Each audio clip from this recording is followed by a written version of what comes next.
Stanley came to a set of 2 open doors. He entered the door on his left.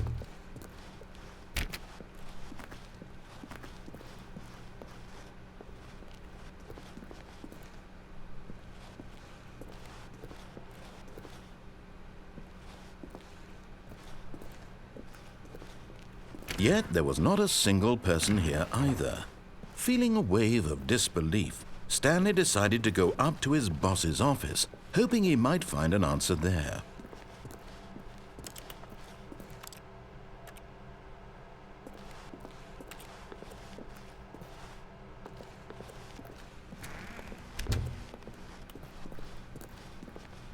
Coming to a staircase, Stanley walked upstairs to his boss's office.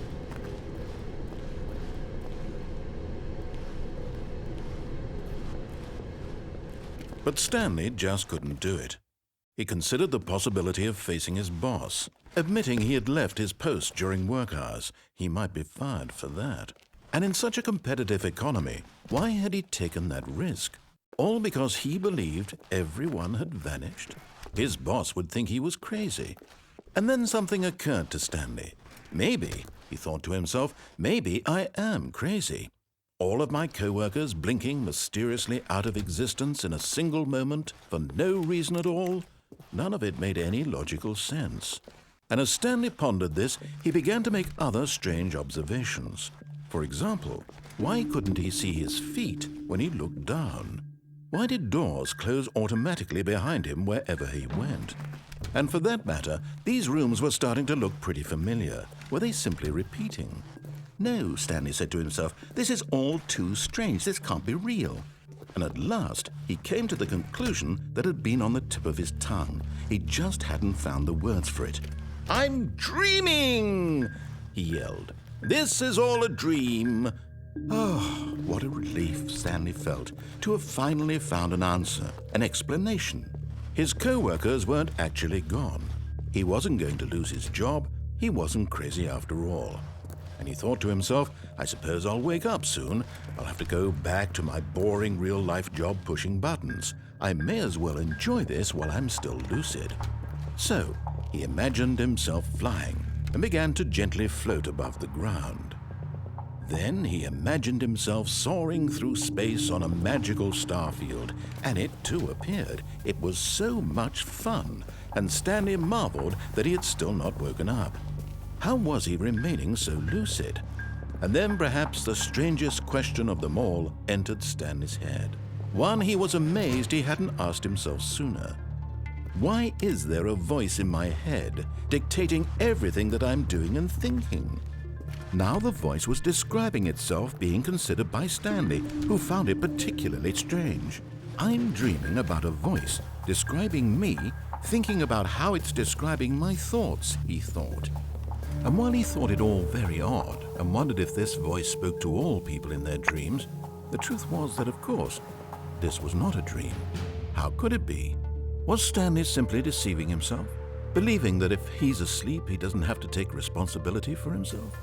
Stanley is as awake right now as he's ever been in his life. Now, hearing the voice speak these words was quite a shock to Stanley. After all, he knew for certain, beyond a doubt, that this was in fact a dream. Did the voice not see him float and make the magical stars just a moment ago? How else would the voice explain all that? This voice was a part of himself too. Surely, if he could just... He would prove it. He would prove that he was in control, that this was a dream.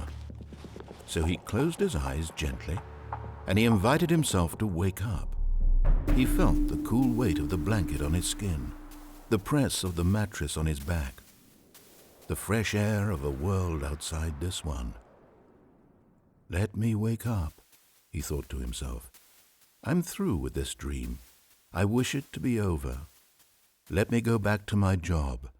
Let me continue pushing the buttons. Please, it's all I want. I want my apartment and my wife and my job. All I want is my life exactly the way it's always been. My life is normal. I am normal. Everything will be fine. I am okay.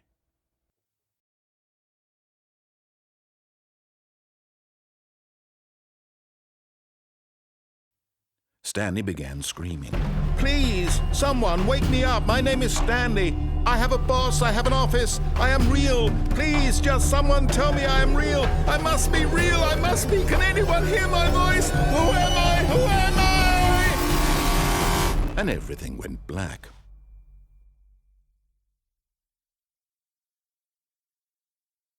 This is the story of a woman named Mariella.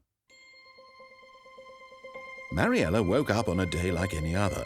She arose, got dressed, gathered her belongings, and walked to her place of work. But on this particular day, her walk was interrupted by the body of a man who had stumbled through town talking and screaming to himself, and then collapsed dead on the sidewalk.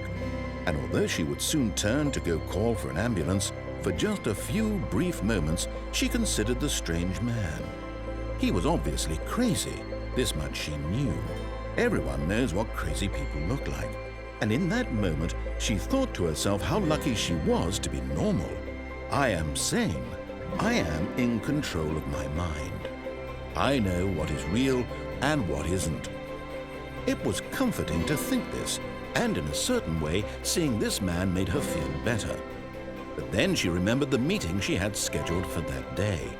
The very important people whose impressions of her would affect her career, and by extension, the rest of her life. She had no time for this, so it was only a moment that she stood there, staring down at the body. And then she turned and ran. Just fucking subscribe.